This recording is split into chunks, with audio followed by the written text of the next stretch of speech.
All right, this is group 8, I believe, meeting on the Quincy Apparel for week 6 group discussion. Mm-hmm. And I think we have somebody to offer an opening prayer. I can do it. Okay. Our Father in heaven, we're grateful for the opportunity we have to meet together tonight as a group to discuss and learn from each other. We ask that thou please bless us with thy spirit and help us to be able to discuss the things which will help us to make the most out of this case and to be able to glean what we need to become better servants and to become better business people. We thank thee for the opportunity we have to learn, and we say these things in the name of Jesus Christ. Amen. Amen. Thank you, Aaron. Mm-hmm. Right. And I guess it says, allow anyone who has a spiritual thought, if they have something to share. I don't have anything on my mind, but it says it's optional. Quincy Apparel didn't do much as far as inciting spiritual insight for me, but that's all right. So it looks like who wants to kind of offer a summary for Quincy Apparel? Something I can, I feel like it's a pretty simple to break down that it's a business that needs more money and they can't decide if they should need X amount of money and do all their plans or get a smaller amount of money and kind of eliminate some of those plans and bring them back in the future. Also, then one of the options to kind of close down what they have like 7 weeks of cash left. Is there something like that? So if they wanted to shut down business also is an option. Basically, they're doing apparel for women outside the standard sizes with special fitting, and haven't been able to get that down either. Yeah. Yeah, I kind of got the same thing. I thought it was more of like we need X amount of dollars or we're going to not be able to, bring out our next, lineup of product offerings. So it's more of like a make it or break it sort of scenario. Yeah. Like you said, I think they have two choices: either keep going as they are, or narrow down their selection to a more focused size, kind of simplify a little bit. Mm-hmm. Yeah. So who did you guys end up siding with, Wallace or Nelson? Remember which one did which? I know I was actually just scrolling through. I'm like, which one was Wallace? Which one was Nelson? So I think it was Wallace was the one that wanted to kind of pare down, and Nelson was the one who felt like, that was their differentiating factor.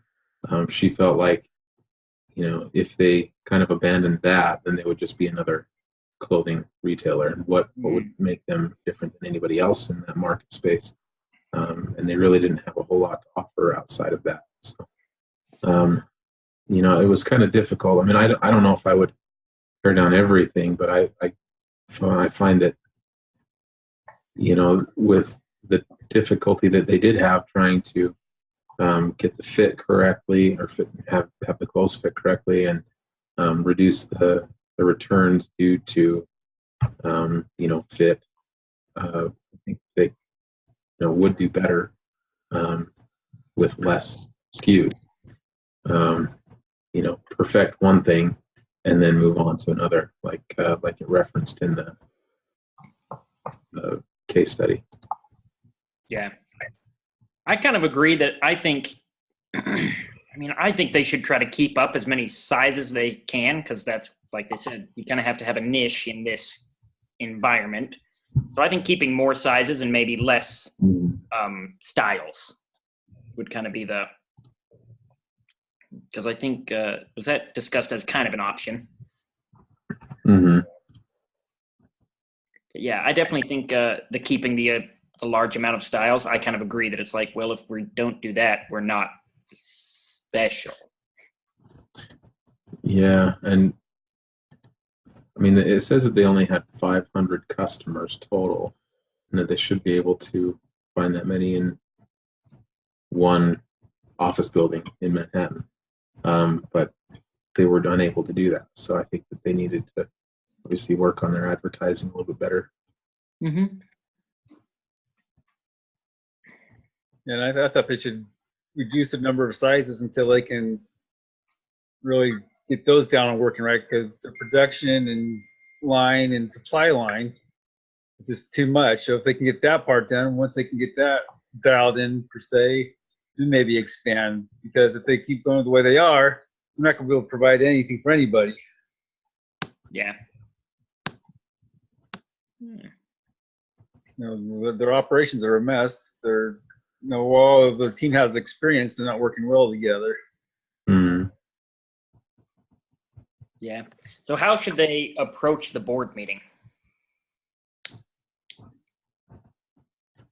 Question. You know, I think given the scenario, I think that they need to obviously approach it with positives, kind of put a positive spin on it.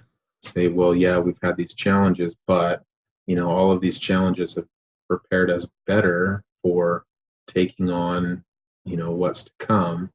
So, I mean, really, you know, the fashion industry, it seems, is, you know, based on, you know, how much experience you have and how much personal relationships you've been able to build with, you know, various suppliers and things like that. And so right now, I mean, they're in the process of, you know, kind of wading through all of that.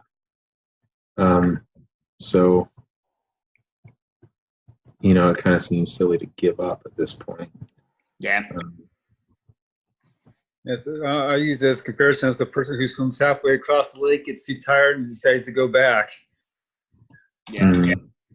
You know, so that kind of same thing. They keep going. They can focus on, okay, here's the challenges we've had. Here's the steps we've taken to fix it.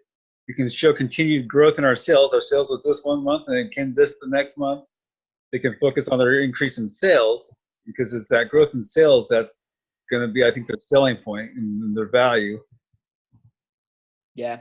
I think it was the beginning of this class. Maybe it was another class, but didn't we have to do the case that was kind of a good failure type thing? Mm-hmm.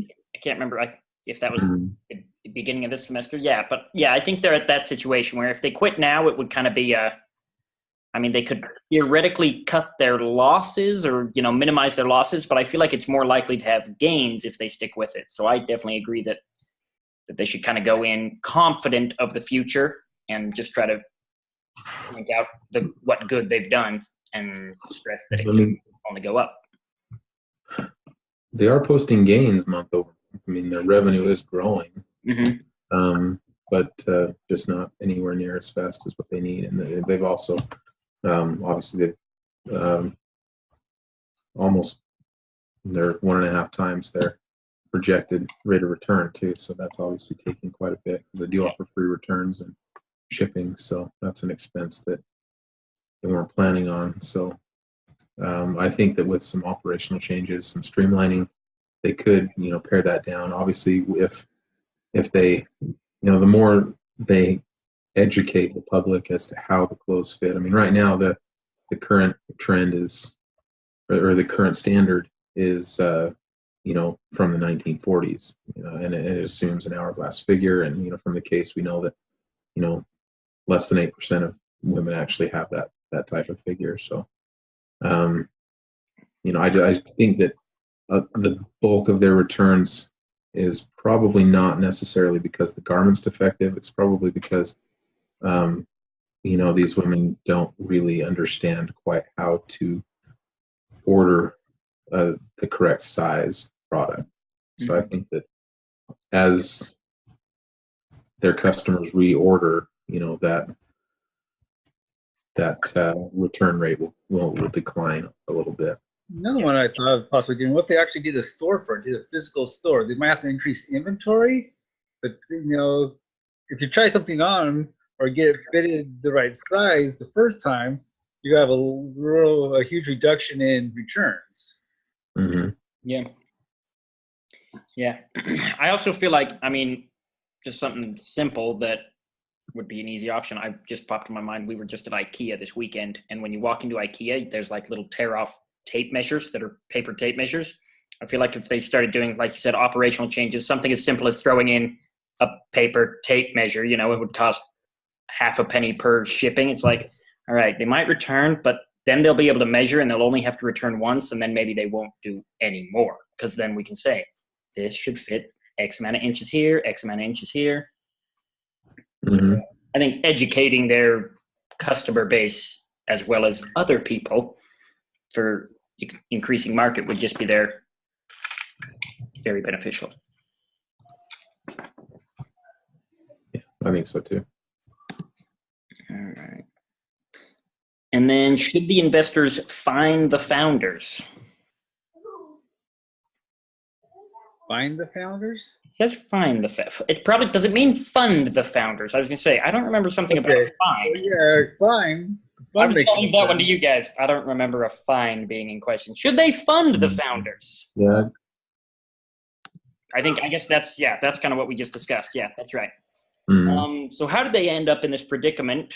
Do they fill a strong unmet need? Evidence? Does Quincy have a solid technology and operation strategy? I feel like we kind of started getting into that point on the last question, that there is the unmet need because so small amount of women fall into that cookie cutter hourglass. But their operations and technology just maybe needs a little bit of upgrade just to help consumer awareness. So there aren't so many returns. Yeah. Mm-hmm. Yeah, it kind of made me feel, I was a little, if I was an investor, I would be uneasy investing in them because of their, just on the operational side, it doesn't seem like they have a real good grasp of their supply chain, front to back. And then their inner office operations seems like it needs to be completely overhauled. The fact that they can't get departments to step in when they're needed and there's, resistance, it just, you can't have that sort of mentality in a startup and have it, be successful. Yeah. If I did invest, I would want to put some of my own people in there. Mm-hmm. Yeah. Yeah, that's for sure. So how do you guys think it compares to Rent the Runway? Oh, it's not even close. Yeah. Yeah. Rent the Runway had it profitable pretty early on, had good revenue flows, had huge growth. They were working well together. That's another one that you always hear in the books read is I'd rather work on a bad project with a good team than a good project with a bad team. Yeah. Mm. That's fair. Yeah, I agree. It seemed like Rent the Runway had kind of they had the technology, the operations side seemed a lot cleaner in that they're just like, yeah, this is what we offer. If you want it, you get it. And if not, then don't. So do you guys think the founders were a good fit for Quincy Apparel? I think the founders were, but I don't think they put the right team together. Yeah, I kind of found that, it was tough for me to say yes to that just because they don't really have any fashion experience. Everything that they did, they had to learn the hard way. Unfortunately, that ended up costing them, quite a bit of time and money. Case in point, their manufacturing. They, went with a manufacturer. They had no idea that these manufacturers weren't, online. You actually had to go down to the stores or down to the facilities and, make these personal connections to get your stuff done. And they just weren't a big enough account to push that through. Just little stuff like that, just kind of over and over. Neither one of them had real fashion experience. They were just professionals with kind of an idea with no experience in it. Yeah. They were fashionable, but they didn't have any experience in the fashion industry. Yeah. I think it was clear that they had a passion to solve a problem that maybe they themselves had experienced to a degree. Wallace. But I feel like, I just feel like, wait, was Alex a lady too? I actually don't remember. Yeah. Nelson? They were both women. That's right. Yeah. I knew that too. I have a brother, Alex, so I think whenever I see the name, even though it goes either way, I always think of a male. But anyways, I feel like it's something they were passionate about, and they really wanted to solve the problem, but it was kind of the whole saying, working hard and working smart. I feel like they were really good at working hard, but they didn't know how to work smart because they just didn't have the expertise in it. But they had a passion about the project, but like you said, not a base knowledge about the project. Yeah, even just basic supply line, logistics, inventory. Then they almost need to go work in the industry for a while to get that basic knowledge before they start off on their own. Mm-hmm. I mean, the fact that they didn't understand that, fabric from run to run would have variations right there. I mean, it's like, well, that seems pretty basic for somebody who's in the industry. And that would have saved them a lot of headache. And it probably would have resulted in more sales or better word of mouth advertising early on than they initially had. Yeah. And then if you had 6 months more cash, could you fix Quincy? I mean, I feel like that kind of relates to the fact that Quincy is, their cash flow, everything. I mean, it's trending upwards. I feel like they are increasing. So what they need theoretically is more time, just so that they can start getting more in the black than the red, and just making sure that the money they're making is covering all their costs. So, excuse me, I think the 6 months more cash is what they need, basically. Yeah, I don't think it's going to get them to where they're profitable, but it is going to show, future investors, if they do go after, a Series B financing round, for example, the investors will be able to see a month-over-month increase, and they'll see the trend moving upwards or downwards, if that's the case. Either, yeah, it gives them an opportunity to showcase, what they've learned and if they can, make this work. But I mean, and really, in the grand scheme of things, $250,000 isn't a huge sum of money when it comes to, what they've already invested. But I mean, I think it would be worth the risk just to see. I mean, give them 6 months. At that point, they'll have 9 months worth of, revenues that they can use to, say, yeah, we're profitable or we're trending profitable. This business model's panning out. It's proven. And at that point, they can go to a larger VC and get the serious capital that they're going to need to get them through to, 2 years down the road when they're projecting, being profitable. Yeah, because they're not projecting to be profitable until 2014, and they're still ramping up and investing in capital and inventory, and so yeah, it's gonna be a little while till they're profitable. Just can they make the sale to get, like you said, to get the right VC to back them up long enough until they get there. Mm-hmm. So it looks like the next part. Have you guys read the B case yet? I don't think so. I have not. I'll admit, I didn't look at that beforehand. So yeah, it just says, so the next point, it just kind of wants us to read the B case, and says, was Quincy doomed from the beginning? What might they have done differently? So yeah, the B case is here. About 3 pages. They had, the first paragraph, they had similar views on the main causes of Quincy's failure. Quincy's ambitious value proposition had created operational challenges that were beyond the capabilities of a fractious production team, which in turn made it difficult to fulfill promises to customers. These dynamics were exacerbated by the co-founders' insistence on sharing decision-making responsibilities and by an adversarial relationship with investors. I mean, without reading all of case B, maybe we should take some, I don't know. What do you guys think?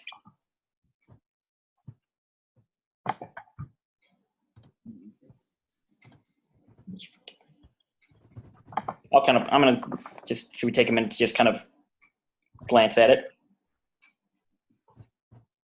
Yeah, that works.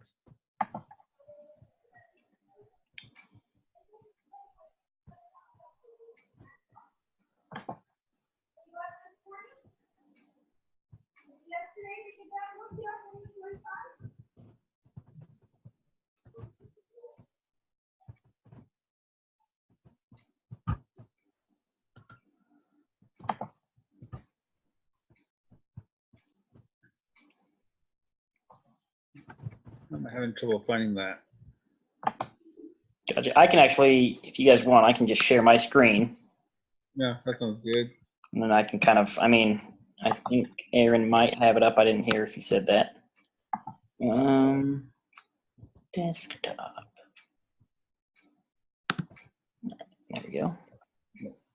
There it is. I've never done the share screen. It looks like share screen. I don't know if that's helpful, if that's working for everybody. I don't know what you're seeing, but it looks like I kind of started reading this next paragraph. So it says that they agreed that the fit was too difficult to deliver without a great production team. She basically says that Nelson, if she could do it over, would have chosen one garment type, a blouse, a jacket, and said that there was another company, Bonobos, that did it. They just offered one pant in different fabrics and colors, but they offered one pant. And she said, if we offered the best blouse, we could have perfected it. And then once everyone knew, oh, you want the best blouse, you go to Quincy. Then we would have opened that up to the next item and perfected fit on that and got all the exact things. So it looks like they kind of did acknowledge that they themselves kind of thought it was doomed from the beginning, because they thought we jumped in too heavily and tried to offer too much at the beginning when a small company can't handle it.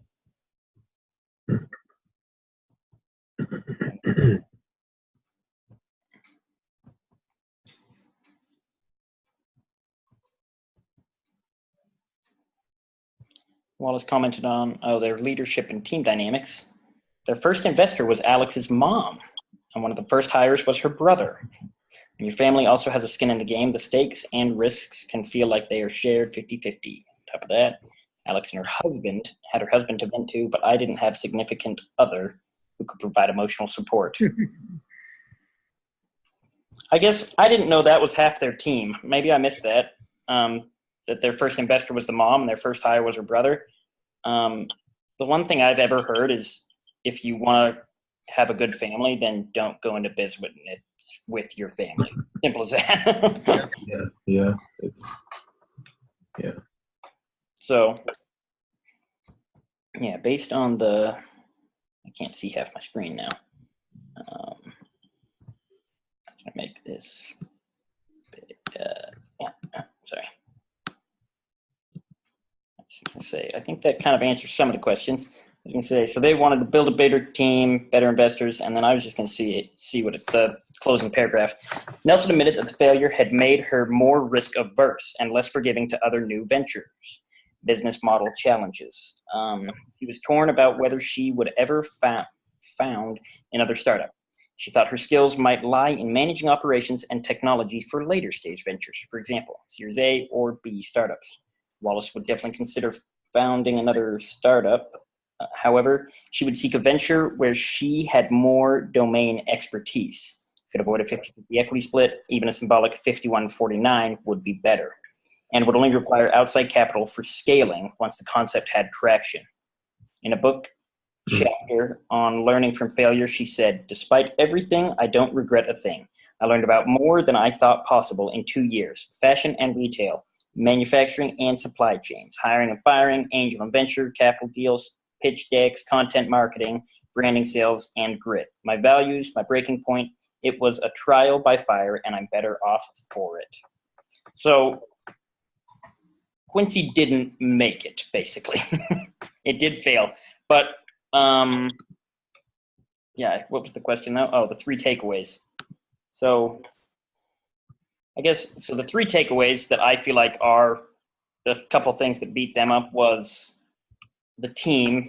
They, in a 50-50 split, but one that's hiring family members from one and not the other, I can see that causing problems almost immediately. So I'd say those are almost 2 of my takeaways. A, don't ever rely solely on family if you're doing once you're to the point where you're already scaled up. I guess if you're a true, bootstrapping, I feel like relying on family is maybe necessary for a lot of them. But when you're a 50-50 split and you're hiring employees and this and that, I think kind of what Wallace said at the end there, the 50-50 split was a problem because they couldn't get things done. Sorry, I think I'm rambling. Kind of on my 2 takeaways. Don't hire family. Don't do a 50-50 split. And also, like we talked about, to go into market, maybe the slower build up. First, let's get down the model that works, and then we can scale up. They kind of scaled up too fast. And then go up the basic working business first. Yeah. I'm gonna. Yeah, and it kind of seems like, at least in this case, they didn't have the capital that they needed. I mean, they pursued the business with, 950,000 when they were hoping to get 1.2 to 1.5 million. So if they had the 1.2 million or 1.5 million, they could have lasted that extra 6 months and gotten that next, release of products out and had more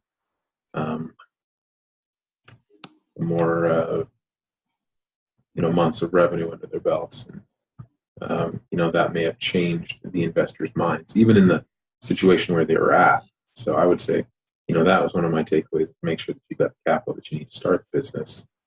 Obviously, the second takeaway, you need to have some sort of autonomy, kind of, building on your point, Edison.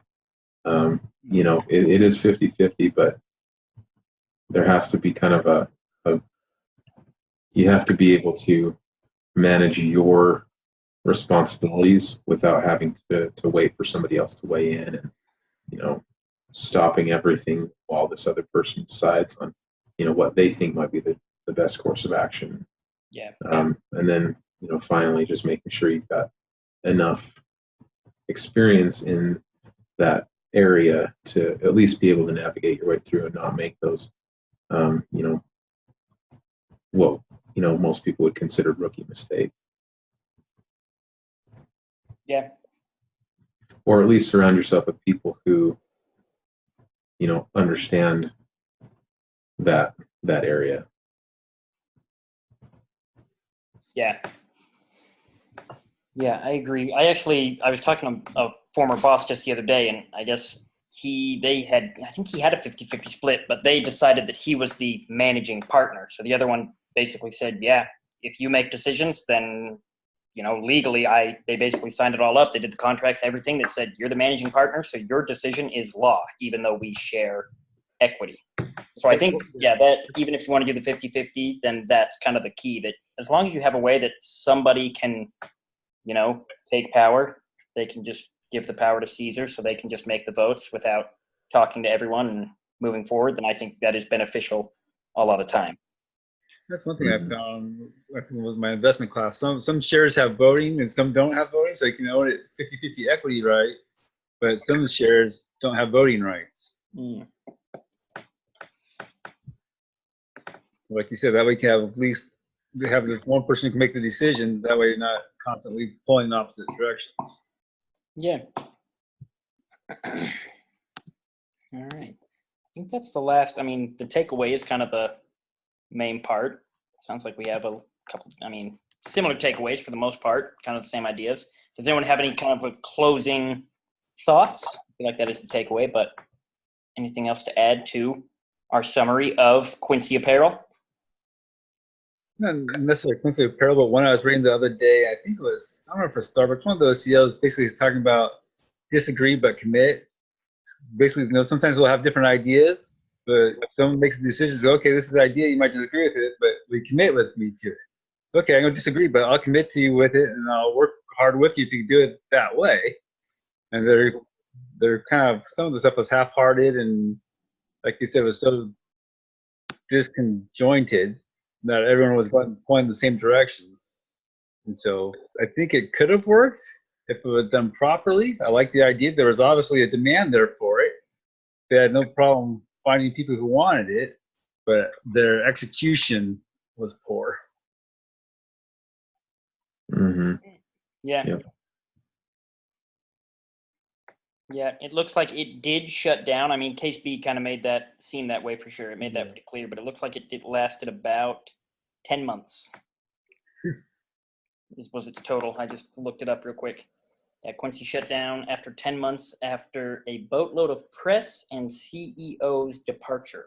And a boatload of press and a CEO's departure. That's what it says. So one of them left the company. I don't know who. Yeah. Oh, Wallace. Wallace departed. And then after that, it kind of fell apart. It looks like that was the final nail in the coffin. Once she kind of said, this is a dying company, I'm going to go. So. Getting off the sinking ship. Yep. Everything started, sale started at up to 80% off of everything. So they just tried to kind of liquidate their very high amount of inventory that they had, and we're done with it. So it looks like it looks like I saw that I don't have it open anymore. Somebody added a lot of stuff has already been added to the doc sheet, which was a good idea. I think, did Robert get that started, or was that you, Aaron? That was you. That was me. Yeah, that was a good idea. I think that's the thing we should do every time, just kind of start the week 6 at the beginning of week 6 instead of the end. Just get this group thing. So it has. Yeah, I mean, I've got Saturdays usually just they're booked solid for me. Yeah. So it's tough to get everything done. Yeah. There's that. Then yeah, I can add to the takeaways kind of about the slower to start, or yeah, just time to ramp up, equity decisions, kind of voting. So how about question number 1? So it says as a group decide which offer you would take, if any. So is that the second case?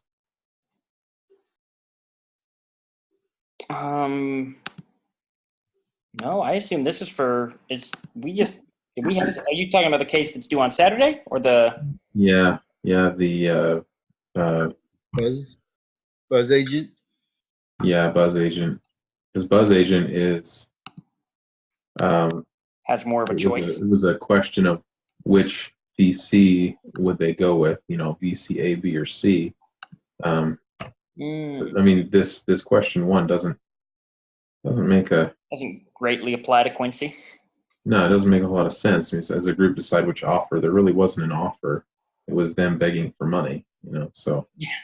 Which offer would you take, if any? That seems to me like it would apply more to the Buzz agent case than the Quincy case. What's it called? It's called the group assignment Quincy Apparel, though. Yeah, that's what I don't know. Yeah, I was gonna say I thought these were usually just for the first assignment, but yeah, that one I agree. What offer would you take? The offer to beg for money?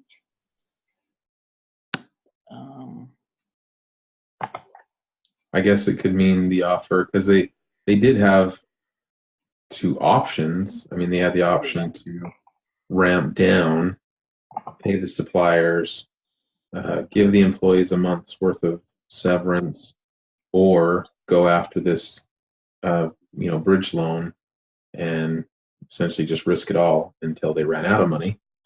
It could mean that. But yeah, my guess is more from like the investor's side. If you were the investor and maybe the decision is, yes, you will give them the money, which Nelson or Wallace, which one would you side with? Question is maybe the 2 offers. Kind of like the ramp up or ramp down.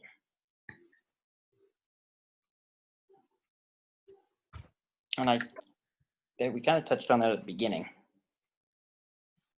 Yeah. So manufacturer.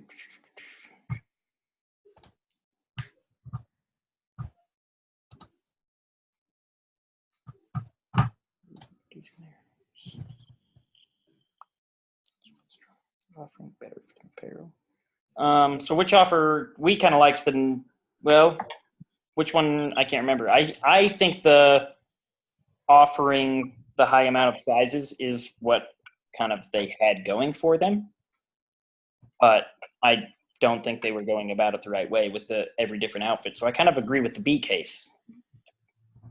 Maybe we shouldn't have read the B case yet. Because now that's all I can think of. Which offer would you take? The one they didn't offer. Yeah. I don't know. I would say fund the company on the basis that they would kind of pare down and focus on, less SKUs overall, and perfect their processes and then move on to, more things. Yeah, narrower line, get their costs under control. Mhm. Yeah. I'd get rid of some of the people that they have since they're not working properly. Yep.